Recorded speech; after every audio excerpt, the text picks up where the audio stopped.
aprendido isso, espero que vocês não se equivoquem na hora de usar as terminologias como essa aluna fez, né? Utilizando um termo da qual não é. Assistência social é uma política pública de direito e não profissão de assistente social. Tá bom? Não vamos esquecer isso, né, gente? Senão a gente fica aí errando. E quando as pessoas conhecem sobre nossa profissão, elas já percebem que a gente está um pouco mal entendido do assunto, né? Então, de acordo com este quadro aqui que nós já citamos, podemos ver o exemplo muito comum utilizado por leigos. O assistente social é formado em assistência social. E não é, tá bom? Não é. O assistente social é formado em serviço social para atuar na assistência social, tá bom? Também devemos abolir a ideia de que o assistente social é um profissional que atua somente com a preocupação de ajudar as pessoas nas situações mais vulneráveis, ou ainda só atua junto à população menos favorecida, coisa que não é. Por exemplo, no meu caso, eu atuo dentro da política de assistência social numa área de violação de direitos, e essa área não é em situação de mais vulneráveis, e menos a população menos favorecida. Não. Aqui nós atuamos na proteção dos direitos de pessoas que têm condição financeira, mas que o filho foi violentado, o idoso está sendo maltratado pelos filhos que têm condição financeira, que são ricos, pessoas com deficiências que são maltratadas dentro de seio de famílias abastardas. Então, gente, não é só para atuar na ajuda de menos favorecidos. Nós atuamos, sim, dentro desse contexto, mas em todos os outros contextos de questões a nível financeiro, né? Enfim, vamos lá. O assistente social é formado e é um profissional de serviço social, atua no campo da assistência social, prestando serviços sociais e desenvolvendo ações que seguindo e combatem o assistencialismo, através do fortalecimento e acesso aos direitos sociais para todo cidadão. Olha aí como nossa profissão é belíssima e é cheia de conteúdo para que se aprenda e se de fato exerça a profissão com dignidade e com competência, né? Mais uma vez, o assistente social é formado e é um profissional de serviço social. Atua no campo da assistência social. Olha só, professor, mas não tem educação? Não tem assistência? Não tem a saúde? Não tem a previdência? Sim. Mas o assistente social, ali nessas políticas, ele atua na execução de serviços sociais da educação, da saúde, da habitação. Tá certo? E esse é o trabalho belíssimo desses profissionais, né, enquanto assistentes sociais. Adentraremos aqui agora um pouquinho dessa lei que configura e transforma, de fato, a assistência social numa política pública de direito, tá?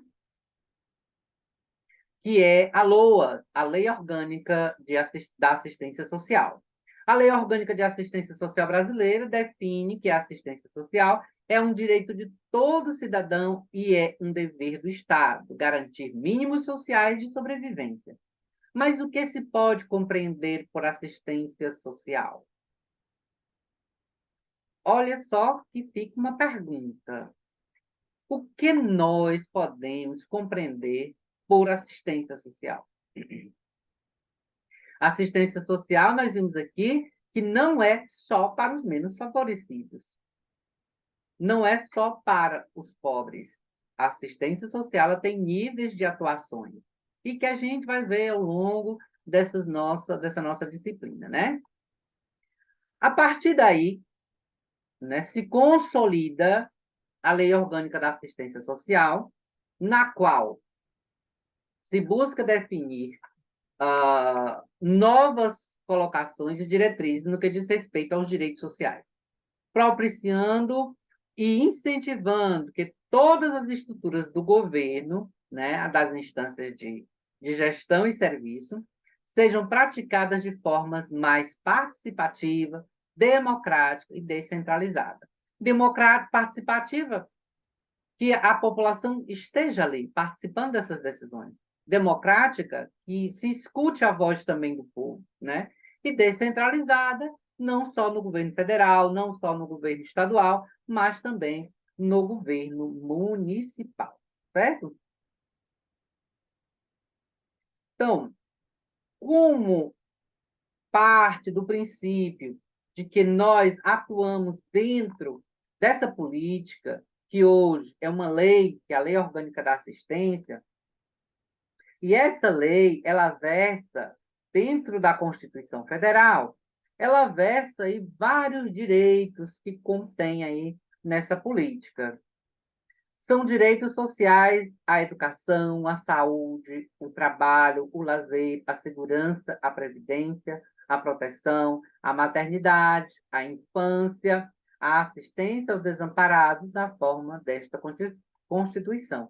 Isso é o artigo 6, gente, da Constituição Federal, que determina, a lei não é só um marco orientador, ele é um marco regulador. Ele diz o que tem que ser e o que tem que ser feito. Então, aqui a lei determina isso. São direitos sociais: a educação, a assistência, a saúde, ao lazer, ao esporte, ao amparo aos desamparados, né? Então, a partir disso, se configura e se consolida essa lei aqui no Brasil, com esse trabalho voltado para toda a população. E com isso, surge aí muito mais direitos, né? E a partir desses surgimentos surgem as organizações. Uma delas, no marco do surgimento das ações sociais, foi as primeiras iniciativas da Igreja Católica, né? No atendimento aos necessitados, que ocorreu aí no seio da Igreja Católica, através das ações sociais, né? A Santa Casa de Misericórdia, que eram hospitais, vamos dizer assim, naqueles momentos onde o governo não chegava. Se tornaram as instituições mais conhecidas da Igreja ao longo dos séculos XVIII e XIX, e a partir delas, as diversas necessidades emergenciais da população eram atendidas na questão de saúde, né? Esse trabalho que a Igreja exercia era um trabalho caritativo, né? Era um trabalho voltado às massas menos favorecidas, né? Não vamos esquecer disso, tá bom? Nesse período da gênese do serviço social como profissão, como eu falei no surgimento, a sua entrada na universidade como área acadêmica de formação, a questão social aí teve fortemente vinculada à doutrina social da Igreja Católica, inspiradas nas encíclicas do Papa, que as encíclicas papais eram documentos que norteavam o trabalho da Igreja Católica em todo o mundo. E uma delas que inspirou a essa doutrina social da Igreja, esse trabalho social, foi a Rerum Novarum, como eu já falei para vocês aqui em outra disciplina, de 1891, né, das coisas novas, e a 40º ano de 1931, que é 40º ano. Nesse contexto, né, político de surgimento e consolidação das ideias sociais na Europa, a Igreja se coloca ao lado dos pobres e explorados, mas adota uma posição humanista, aceitando o capitalismo como modelo, infelizmente. Nos afirma Manrique, né? Que a Igreja adota aí uma posição humanista e aceitando aí o capitalismo como modelo do processo cotidiano daquele período, né? Um marco importante em termos legais se deu com a Constituição Federal de 1988, quando a assistência social ganhou status de política social, compondo o tripé da Seguridade Social com a política de saúde, previdência e assistência, né? Notem uma coisa muito importante, que aqui se dá esse tripé da Seguridade Social, com a política de saúde, previdência e assistência. Não esqueçam disso, tá bom? A, a política, a parte da Constituição, ela considera esse tripé da Seguridade Social: assistência, né? Previdência e saúde, certo? Não vamos esquecer isso, pode ser questão de prova, tá? E ainda, gente, nesse contexto que a gente aborda, eu peço para vocês que leiam aí a apostila de vocês, um pouco da história da assistência social no Brasil, né? É um quadro em negrito, né? Um pouco cinza aí, que está na apostila de vocês, sobre esse período, né, de assistência social aqui no Brasil, tá bom? Não vamos esquecer isso, tá? A partir da Constituição Federal, ocorreram outras regulamentações, como a Lei Orgânica da Assistência Social, a LOAS, o Estatuto da Criança e Adolescente, o ECA, e, mais recentemente, a aprovação do Sistema Único de Assistência Social, o SUAS, e ainda da NOB, Norma Operacional Básica de Assistência Social, né? Que confere um novo status e um novo desafio maior à política pública de assistência social. Esses, gente, foram os grandes marcos que regulamentam a assistência social no Brasil. Mas, professor, por que o ECA está ligado? Sim, o ECA está ligado porque dentro do processo de consolidação das leis da assistência social, o ECA faz parte desse direito que a criança estava inserida dentro da LOAS. E foi, se necessário, construir esse instrumento político de proteção às crianças, de proteção à mulher, de proteção ao idoso, porque todas essas ações e políticas estavam voltadas dentro da própria assistência social, tá? Não vamos esquecer. Hoje elas são políticas distintas, mas essas ações eram defendidas e executadas dentro da política de assistência social, tá bom? O que nós vamos ver agora, no seu contexto, na íntegra, gente, é a Lei Orgânica da Assistência Social. Uma lei que consolida os direitos de assistência social aos menos favorecidos e às pessoas das quais dela necessitam. Então, na apostila de vocês tem um espaço que fala sobre, é o terceiro unidade, que fala o seguinte, terceiro capítulo, número da lei 1605, de 25 de agosto de 93, que institui a Lei Orgânica de Assistência Social. É uma lei que institui outra lei. Meio complicado pensar dessa forma, né? Não é só colocar a lei em prática, né? Publicar. É, mas aqui no Brasil as coisas são assim, né? Então, Lei Orgânica da Assistência Social. Capítulo 1, das definições e dos objetivos. E aí eu peço para vocês que leiam na íntegra isso aqui, porque vocês precisam saber um pouco. É a partir dessa lei orgânica que nós entendemos todo o processo de andamento da assistência social, tá bom? Então, eu vou adentrar aqui alguns poucos capítulos para que a gente tenha um pouco do conhecimento. Primeiro capítulo da lei orgânica diz o seguinte, do objetivos. A assistência social, direito do cidadão e dever do Estado, é política de seguridade social não contributiva. Quer dizer, eu não preciso pagar para ter direito a essa política. Basta eu estar necessitado de benefícios ou de intervenções. Que prevê os mínimos sociais, realizados através de um conjunto integrado de ações de iniciativa pública e da sociedade, para garantir o atendimento às necessidades básicas. A assistência social tem por objetivos a proteção da família, da maternidade, da infância, da adolescência e da velhice, o amparo às crianças e adolescentes carentes, a promoção e integração ao mercado de trabalho, habitação e reabilitação das pessoas portadoras de deficiência e promoção de sua integração à vida comunitária, garantir um salário mínimo ao idoso, uma pessoa em situação portadora de deficiência e ao idoso. Parágrafo único. A assistência social realizar-se de forma integrada às políticas setoriais, visando o enfrentamento da pobreza e a garantia dos mínimos sociais, ao provimento de condições para atender as contingências sociais e a universalização dos direitos sociais. Artigo 3.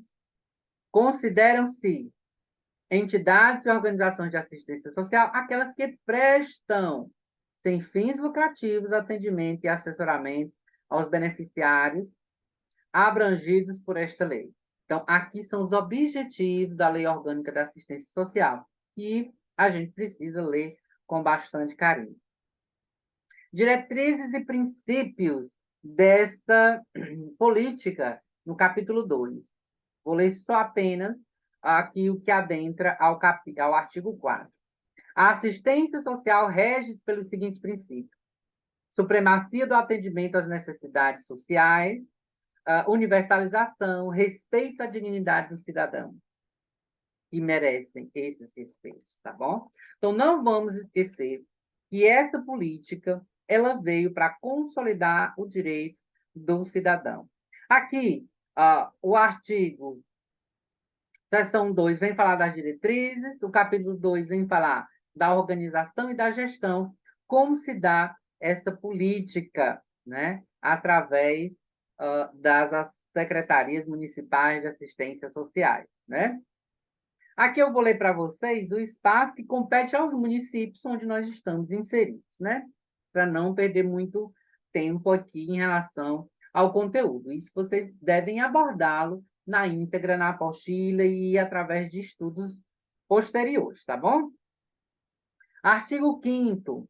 Compete aos municípios destinar recursos financeiros para os custeios do pagamento dos auxílios natalidade e funeral, mediante critérios estabelecidos pelos Conselhos Municipais de Assistência Social, efetuar pagamento de auxílios natalidade e funeral, executar os projetos de enfrentamento à pobreza, incluindo a parceria com organizações da sociedade civil.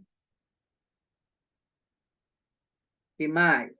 Atender às ações de assistência de caráter emergenciais, prestar serviço de assistência do que trata o artigo 23 dessa lei, e ainda as instâncias deliberativas, Conselho Nacional de Assistência Social, Conselho Estadual de Assistência Social, Conselho de Assistência Social do Distrito Federal, Conselho Municipal de Assistência Social. Então, esse aqui é o que compete aos municípios ter dentro do seu contexto. E aqui, ela vem dizer o seguinte no artigo 19: compete ao órgão administrativo aí da política municipal, federal, estadual, reger, coordenar, administrar e gerir os recursos da política nacional de assistência social. Nós temos aí, dentro desse contexto, gente, não esqueçam, a política ela traz o que deve ser feito e como deve ser feito, tá? Ela trata aqui na seção 2 dos benefícios eventuais. Ela vem falar das urnas funerárias, das cestas básicas, da concessão, né, desses instrumentos que melhoram a qualidade de vida ou tiram aquela pessoa daquela situação momentânea, né? Dos serviços, e na hora que fala dessa questão dos serviços, nós vamos ver depois, né, os serviços que são ofertados dentro dos municípios, através das secretarias municipais de assistência social. E cabe a todos os trabalhadores, inclusive nós, que vamos adentrar a essa política, né, essa lei nacional, essa lei orgânica nacional de assistência social, adentrarmos esses conteúdos e lermos na íntegra. Fazemos uma reflexão para o dia a dia e, com isso, podemos, de fato, atuar na vida dos cidadãos de forma eficiente e eficaz para a concessão de direitos do qual a lei os garante, tá bom? Outra coisa importante é que vocês não deixem de ler a apostila de vocês não deixem de tirar as dúvidas de vocês, anotarem as dúvidas de vocês, e numa próxima aula, vocês tragam isso aqui, na próxima aula online, virtual, vocês tragam aqui as dúvidas de vocês em relação ao conteúdo da apostila, gente. Não esqueçam disso, por favor. Às vezes a gente lê, né, e tem uma dúvida, mas se não anotar aquilo ali, aquela dúvida, para que eu possa tirar com o professor, para que eu possa discutir na aula, eu vou ficar com ela eternamente. E aí eu não vou conseguir estar tirando dúvidas quando tiver profissional falando numa reunião, numa assembleia, numa conferência, com outros colegas. Isso vai demonstrar que eu não entenda, não tenha conhecimento desta política da qual eu trabalho. Nós temos que tirar essas dúvidas aqui enquanto faculdade. Claro que, enquanto profissionais, vai surgir dúvidas como fazer, como executar. Isso aí a gente tira de experiência no dia a dia e conversando com outro colega, a gente vai tirando essas dúvidas. Mas em relação às leis, né, em relação ao cotidiano do profissional, temos que tirar agora, enquanto estudantes, tá bom? Peço a vocês que leiam todo o conteúdo de vocês da apostila na íntegra. Não esqueçam de trazer essas dúvidas e não esqueçam de realizar a atividade de vocês. Não esqueçam de realizar a atividade, tá bom? A atividade ela é avaliativa, vale nota para as disciplinas, para que você possa galgar êxito para chegar a outra disciplina, tá certo? Tem algumas disciplinas eletivas que você não passa de uma para outra sem estar aprovado, tá bom? Eu agradeço aqui a vocês, espero ter abordado com vocês um pouco desse conteúdo e a gente se vê na próxima aula. Vamos nos ver na próxima aula para discutirmos juntos sobre o que é serviço social, o que é assistência social, o que é serviços sociais e o que é assistencialismo e o que é assistente social. Tá bom? Um forte abraço a vocês, que Deus abençoe a cada um e vamos estudar.